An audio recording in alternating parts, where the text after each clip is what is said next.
जो बहुत सोता है उसको कभी योग सिद्ध नहीं होता। सच्ची मानिए, 3 घंटे नींद में काम हो जाता है, अधिक से अधिक 4 घंटे।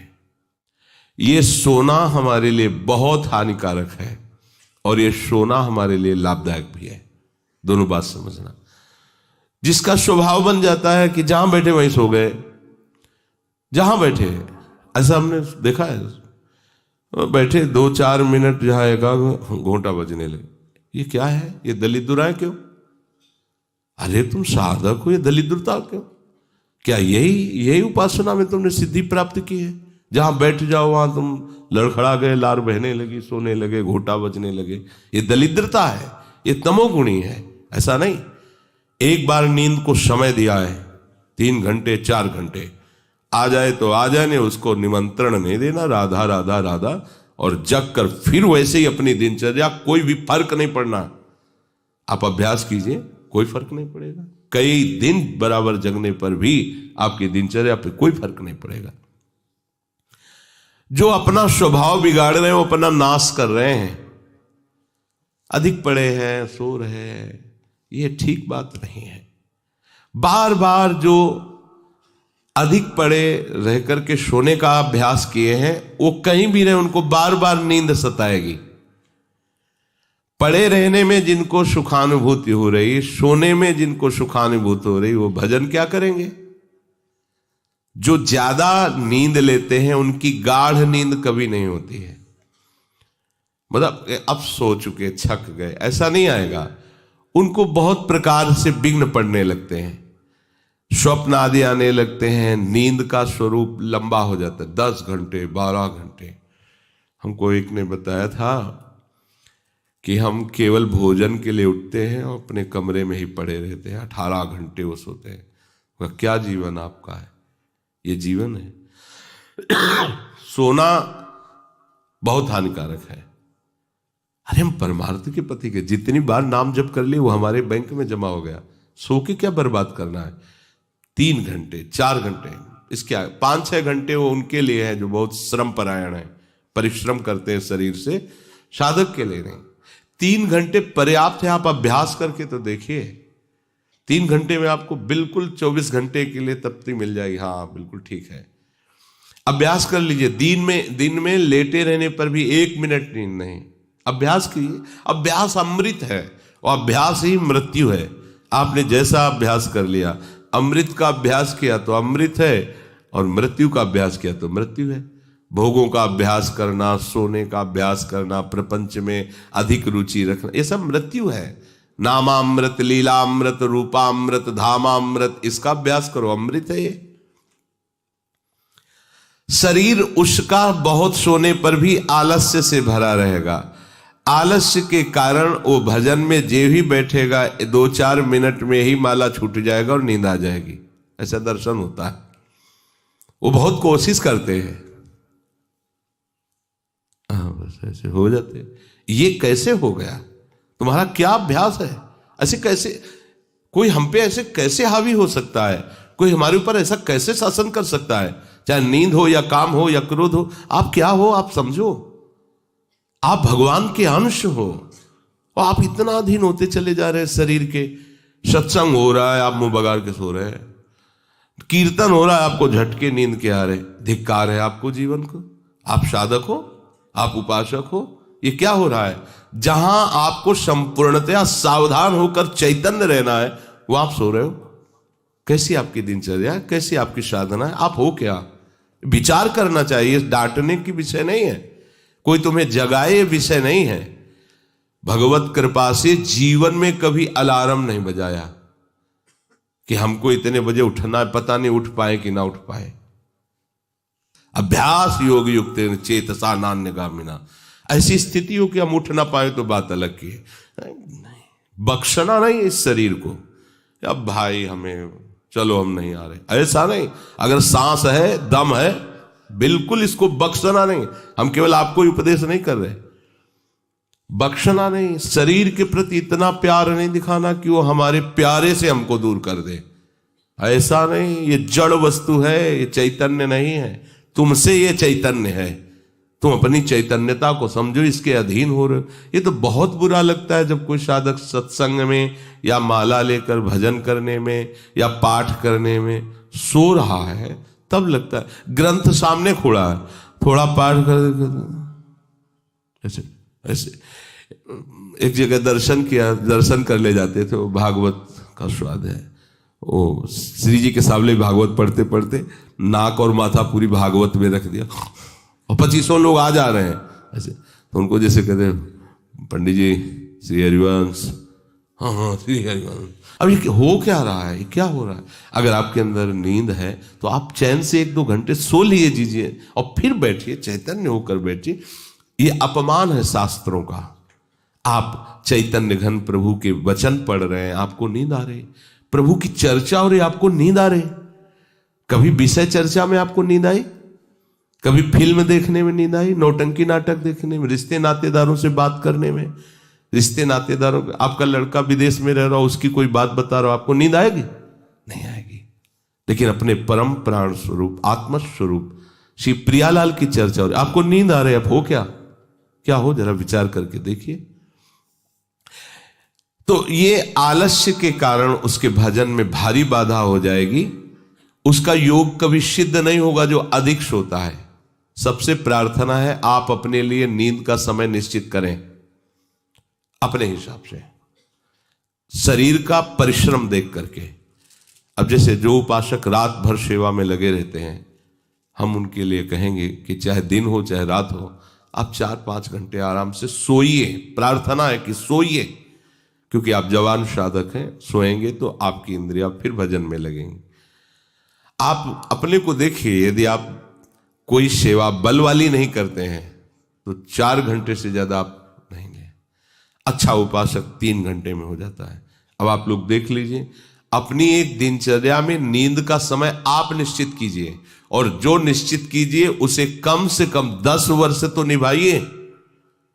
यहां 2-4 दिन में दिनचर्या बदल जाती है, ऐसे नहीं होना है। साधु का ऐसा नहीं होता। कुछ नियम लो तो 10-5 वर्ष तो चलो, 2-4 दिन में सब फिसल जाते हो, क्या फायदा है? एक नियम लो, हम इतने घंटे सोएंगे, हम छूट देते हैं आपको। आप अपने आप ने नियम लो कि हमारा इतने घंटे में हो जाएगा। उस घंटे को आप लिख लो अपने सामने कि मुझे इतने घंटे केवल सोने के लिए सत्संग में अनुमति है, क्योंकि हमने वहां इतना नियम लिया था। आप ले, बताने की जरूरत नहीं। आपके द्वारा लिया हुआ नियम फिर आपसे कभी नहीं टूटना चाहिए। स्वीकार करो आप अंदर से कि आप इतना सोएंगे, पर लिमिट हम बता देते हैं। शरीर अधिक श्रमित जो सेवा में होता है 5 घंटे, गृहस्थी है तो 6 घंटे, साधक है 4 घंटे। भजनानंदी को कहना ही नहीं पड़ेगा, 3 घंटे में हो जाता है। इसी के अंतर्गत आप चयन कर लीजिए। 6 से 7 में मत बढ़ना, क्योंकि सत्संगी हो, इतना भारी श्रम तुमसे नहीं होता। बलराम ब्रजवासी है, 20 वर्ष की बात बता रहे हैं, एक दिन की नहीं, 20 वर्ष की नित्य दिनचर्या से वृंदावन की परिक्रमा, और कितनी मेहनत से चक्की चला करके 150 रुपया करके घर परिवार चलाना, संत सेवा करना, सत्संग सुनना, ये सब गृहस्थ है, परिवार है, भागे घूम रहे हैं परमार्थ के लिए, नंगे पैर पूरे वृंदावन। 20 वर्ष पानी गिरे, पत्थर गिरे, कोई मतलब नहीं। इतनी इतनी एड़ी फट गए एकदम। अब उनको क्या कहोगे? साधु नहीं कहोगे तो क्या कहोगे? ब्रजवासी हैं, रात दिन प्रभु का नाम स्मरण, सत्संग, परिक्रमा सब कर, और मेहनत उठा उठा के बोरा भर बेचना, उसमें कहीं 10, 20, 50 रुपया बचा लेना, परिवार का पोषण करना। आपके लिए तो कोई सेवा ऐसी नहीं मेहनत वाली, फिर आप इतना लंबा सफर कैसे सोच सकते हैं? वो गृहस्थ होते हुए 2-2:30 बजे जगते हैं, तब अपनी दिनचर्या पूरी करते हैं। हो सकता है रात्रि के 10-11 बज जाते हो, दिन में वो चौकी में रहते, कब सोते होंगे? और 20 वर्ष की दिनचर्या हम उसकी बता रहे हैं। आप विचार करो, आप साधक हैं, आप विरक्त हैं, या आप संसार से निवृत्त होकर वृंदावन वास करें, आप कितना सोते हैं? ये बंद करो, शरीर को सुखी करना बंद करो। ये शरीर को सुख देने की बात महादुख मोल लेना है। निश्चित करो आप अपने समय को सोने का। कर लिया? हाँ, अपना समय निश्चित करो। जो समय निश्चित किया हो, 4 घंटे, 5 घंटे, 6 घंटे, ये धाम है, यहां झूठ नहीं चलेगा। अगर 6 घंटे निश्चित किया तो 6.25 घंटे नहीं होना चाहिए। उसी को आप विभाजित कर लीजिए, 4 घंटे रात्रि में सो लीजिए, 2 घंटे दिन में सो लीजिए। आपको अगर 6 घंटे सोना है, 4 घंटे सोना है, 3 घंटे आप रात्रि में, 1 घंटे दिन में विश्राम। अगर आपका रात्रि में हो जाता है तो दिन में विश्राम की जरूरत नहीं। आपको इस पर आना पड़ेगा। आपसे कांच छोड़वा रहे हैं, मणि पकड़ा रहे हैं आपको, घाटे का सौदा। आप क्या कर रहे हो? मणि देकर कांच खरीद रहे हो और आपका कांच छोड़वा के मणि। इंद्रनील मणि श्याम मनोहर 7 कुंभ तन गोरी, इनके समीप चलना है, इनकी जूठन पाना है, इनके साथ खेलना है। ये सौभाग्य प्राप्त करने के लिए जो असत धारणाएं हैं उनको मिटाना होगा। जागृतो नैव चार्जुन, ये तो अधिक सोने वाले की बात हुई। अब कह रहे हैं अधिक जागने वाले को भी सिद्धि प्राप्त नहीं होती। जो बिल्कुल सोता ही नहीं है, ऐसे होते हैं। पूरी पूरी रात चली गई नाम कीर्तन में, पूरी पूरी रात चर्चा में चली गई। 2-2, 3-3 जन केवल बैठ गए और प्रभु की पूरी रात चली गई। सामने योग वासिष्ठ रखा हुआ है, उसी पे चर्चा हो रहा है। कैसा नशा! तो आप क्या समझो, उसमें नींद आएगी क्या? जो इंद्रियों को खुराक मिलनी चाहिए वो मिल जाती है। बड़े बड़े महापुरुषों को देखो, राय रामानंदाचार्य जी, राय राम, उसका आता है ना महाप्रभु चैतन्य देव। पूरी पूरी रात चर्चा हो रही, पूरी पूरी रात कीर्तन हो रहा है। क्या होता कि सुबह सब ऐसे लुढ़के हैं नींद में? नहीं। यहां उनकी बात हो रही है जिनकी अभी रुचि भजन में नहीं हुई है। उनको समय से सो जाना चाहिए, समय बर्बाद नहीं करना है। जो नींद का समय दिया है उसमें नींद आए या ना आए, हमें सोने के लिए नहीं लेटना है। जब लेटे, देखा हाँ इस समय से इतना समय लेटने में देना है, नाम शुरू किया, तन्मय हो गए। जब नींद आई, जब आंख खुली बस फिर मंत्र में तन्मय फिर लग गए। ये भजन है। इसको ऐसे प्रमाद में मत डालिए। यहाँ दिनचर्या हो गई, अब पड़े हैं, करवट बदल रहे हैं, समय निकलता चला जा रहा है, आज सत्संग में क्यों नहीं आए, सो गए थे। ऐसा नहीं होना चाहिए। जो बिल्कुल नींद नहीं लेता उसका अभ्यास ठीक नहीं होगा, वो निरंतर भजन में बाधा पहुंचा देगा। जो ऊंचाई पर चढ़े हुए महापुरुष हैं वो सत्संग और नाम कीर्तन और भगवत चिंतन से ऐसी सामर्थ्य प्राप्त कर लेते हैं कि वो कई दिन भी ना सोए तो उनको विक्षेप नहीं होगा कि परेशान है, इनको तो नींद ही नहीं आई है।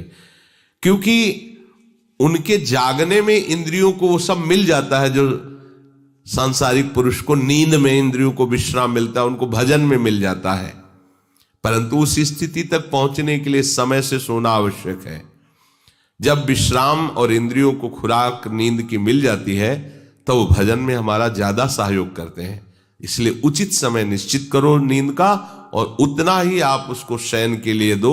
नींद आए या ना आए, ठीक समय पर उठ जाओ। उठने की प्रवृत्ति का होता है कि सबसे पहला काम, जहां आपकी घड़ी पे दृष्टि गई कि हमारा समय उठने, तो सबसे पहले बिस्तर से हट जाओ। आप ओढ़े हो उसको तुरंत हटाओ। गर्मी है, आप पंखा एसी जो भी चला, तुरंत पहले उसको बंद करो। सुविधाओं को पहले हटाओ, फिर बैठ जाओ। कुछ देर नाम जप, गुरुजनों का चिंतन, फिर अपनी दिनचर्या प्रारंभ। जो कंबल में ऐसे रजाई में ओढ़े ओढ़े ही सोच रहे अभी तो 2 बजने में 10 मिनट बकाया, 10 मिनट में उठ जाएंगे, तो ऐसा वो विक्षेप हो जाएगा कि वो 2 घंटे आपको समझ में नहीं आएंगे। फिर 4 बजे आप उठो, 4 तो 4, बहुत गलती हो गई। ऐसे नहीं किया जाता। अपने लोगों ने ऐसे अभ्यास नहीं किया। तुरंत फेंको, तुरंत खड़े हो गए। पता है कि बैठेंगे तो नींद आई जाएगी। चलते हुए भगवत स्मरण कर रहे हैं, जल पिया, शौच स्नान, अपनी दिनचर्या में। ये चित्त हमारे वश में नहीं, हम चित्त के वश में है। जो चिंतन कराता है हम वही।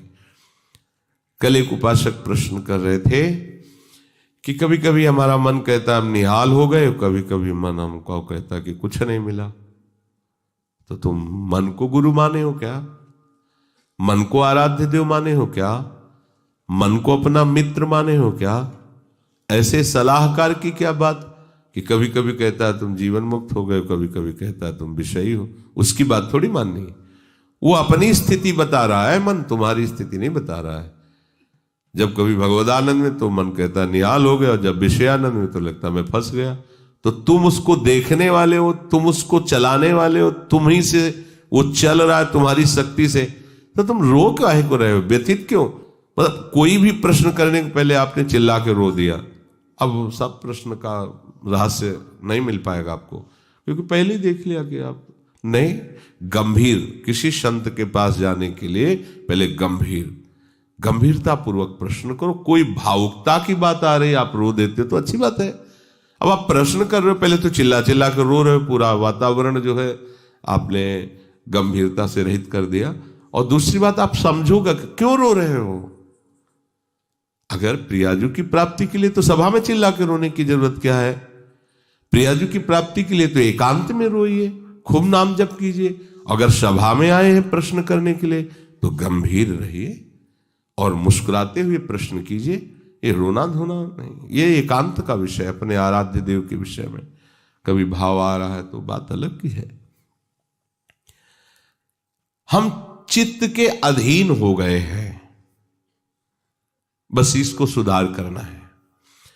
चित्त की 5 अवस्थाएं होती हैं, उसी को मन कहते हैं, उसी को बुद्धि कहते हैं, उसी को अहम कहते हैं। समझना, उसकी वृत्तियों के कारण अलग अलग नाम पड़ा है ना। पूरे को एक हृदय कहते हैं, बोले मैं हृदय से कहता हूं, मतलब संपूर्ण अंतःकरण से कहता हूं। अंतःकरण 4 इसलिए हो गए कि उसकी वृत्ति 4 है। एक का काम है निश्चय करना, संकल्प विकल्प करना, चिंतन करना और क्रिया को स्वीकार करना। एक ही हृदय में 4 बातें होती हैं। तो जो निश्चय उसे बुद्धि कह दिया गया, जो संकल्प विकल्प उसे मन कह दिया गया, जो चिंतन उसे चित्त कह दिया गया, क्रिया को स्वीकार करना उसे अहम कह दिया गया। है एक ही हृदय। उसी हृदय को हम जब बात करते हैं तो उसे 4 रूपों में करते हैं। तो मानो अगर मन की बात चल रही तो चित्त आ गया, बुद्धि आ गई, अहम आ गया। चित्त की बात चल रही तो उसमें मन आ गया, बुद्धि, क्योंकि एक ही हृदय की बात हो रही। तो 5 अवस्थाएं मानी गई हैं। बहुत ध्यान से सुने तो इसमें हम अपने चित्त को भगवदाकार कर सकते हैं। चित्त की 5 अवस्थाएं शास्त्रों में ब्रह्म ऋषियों ने मनन करके पाया है। मूढ़ता, मूढ़ अवस्था, क्षिप्त अवस्था, विक्षिप्त अवस्था, एकाग्र अवस्था और निरुद्ध अवस्था, ये 5 अवस्थाएं पाई गई हैं।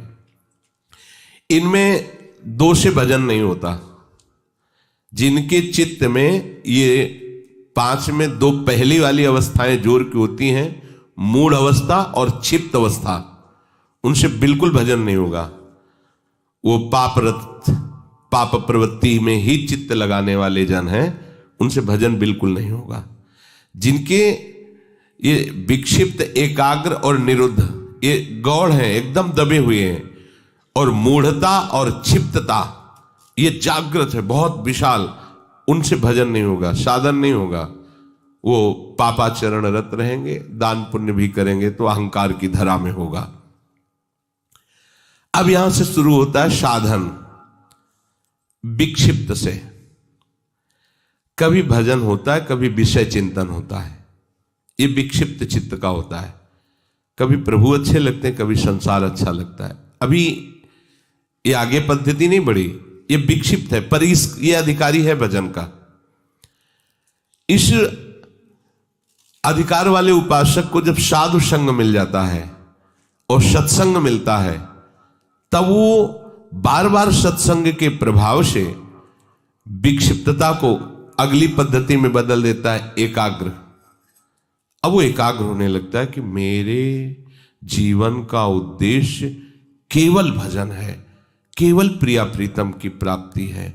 नहीं, अब संसार को मैं नहीं मानूंगा कि संसार मेरा है, संसार के संबंध मेरे हैं। सत्संग के द्वारा ये विक्षिप्तता एकाग्रता में बढ़ गई, और जब एकाग्रता में अपने आराध्य देव के चिंतन में तन्मय हुआ तो उसे आनंद मिलने लगा, तो सविकल्प समाधि में उसकी गति हो गई। सविकल्प, अभी विकल्प चल रहा है पर वो सम अवस्था को प्राप्त हो रहा, आनंद का अनुभव होने लगा। विक्षिप्त से भजन प्रारंभ होता है, एकाग्रता में उसको आनंद का अनुभव होने लगता है, और आगे है निरुद्ध अवस्था। चित्त के चलने की गति ही खत्म हो गई, अपने आराध्य देव में चित्त फंस गया, निरुद्ध हो गया। इसे कहते हैं निर्विकल्प समाधि। आप कोई कल्पना नहीं रह गई, केवल सम अवस्था, भगवदाकार वृत्ति, परमानंदमय। अब ये चित्त प्रिया प्रीतम में हो गया। क्षिप्त अवस्था और मूढ़ अवस्था ये भजन नहीं होने देते। विक्षिप्त अवस्था से भजन प्रारंभ होता है, एकाग्रता में भजन का सुख मिलता है। इसके आगे जब एकाग्रता ऐसी बढ़ती है कि अपने आराध्य देव के सिवा कुछ चिंतन ही नहीं करता चित्त, तो उसे निर्विकल्प समाधि कहते हैं। वो हर समय आओ स्वामी जी महाराज कह रहे चित्त न डुला इतुत आओ समाधि भीतर। अब वो उठते बैठते चलते फिरते क्रियारत होते हुए भी समाधि में रहता है। अपने आराध्य देव में चित्त निरुद्ध हो गया, अब चित्त पंग हो गया, अब हटाने से भी नहीं हटेगा। तो चित्त की सार्थकता है निरुद्ध अवस्था में पहुंचने की। गोपीजन इसी अवस्था की महापुरुष है। सब क्रियाएं घर की हो रही है और मुरारी पादार्पित चित्त वृत्ति। अम्बरीश जी इसी अवस्था के महापुरुष हैं, सम्राट पद पर हैं, लेकिन सावई मन कृष्ण पदार विंदयो, निरुद्ध हो गया मन प्रभु के चरणार विंद में। यदा विनियतम चित्त मात्मन्ये वावतिष्ठते, जिस काल में चित्त आखिरी अवस्था को पहुंच जाता है, निरुद्ध अवस्था। एकाग्रता में भी पहुंचना बहुत बड़ी सिद्धि है, पर अपने लोग जो सब हैं विक्षिप्त अवस्था में है। कभी संसार का आकर्षण, कभी प्रभु का आकर्षण। लेकिन मूढ़ता और क्षिप्तता में प्रभु का आकर्षण होता ही नहीं है। वो उसी में लगा रहता है प्रपंच में, बस लड़का बच्चा परिवार खाना कमाना, धर्म से धन आवे या अधर्म से आवे, इसका कोई भेद उनके अंदर नहीं। धन आना चाहिए, भोग सामग्री मिलना चाहिए। जो विक्षिप्त अवस्था से भजन प्रारंभ होता है वो संत संग से एकाग्र होता है, और भजन का जहां आनंद मिला वो निरुद्ध हो जाए, फिर छोड़ नहीं सकता। फिर तो चित्त प्रभु के चरणों में, या चित्त चोर ने चित्त को चुरा लिया। ये जो स्थिति है उसे कह रहे हैं विनियतम चित्तम यदा। यदा माने उस समय जिस काल में चित्त निरुद्ध अवस्था को प्राप्त हो जाता है, वो स्थिर हो जाता है अपने स्वरूप में, आराध्य देव में। चित्त भगवदाकार हुआ कि अपना वपु अनुभव में आ जाता है, जो स्वरूप है सहचरी वपु। सहचरी वपु अपने आराध्य देव के समीप ही होती है, इसलिए आराध्य देव अलग से ध्यान में नहीं आते, अपने को वहीं देखता है प्यारी जो प्यारे जो के समीप। जब राधिका श्याम प्रसन्न भये तब नित्य समीप सु खैंच लये, और हरिवंश समीप सदा तिनके, सुख संपत्ति दंपति जो जिनके। तो हम अभ्यास करें, हमारा चित्त विषयों में विक्षिप्त न हो, प्रभु के नाम रूप में एकाग्र हो, और ऐसा एकाग्र हो कि फिर चलायमान ही न हो, अर्थात निरुद्ध हो जाए, तो हमारी स्थिति प्रिया प्रीतम की समीपता का अनुभव करने लगे।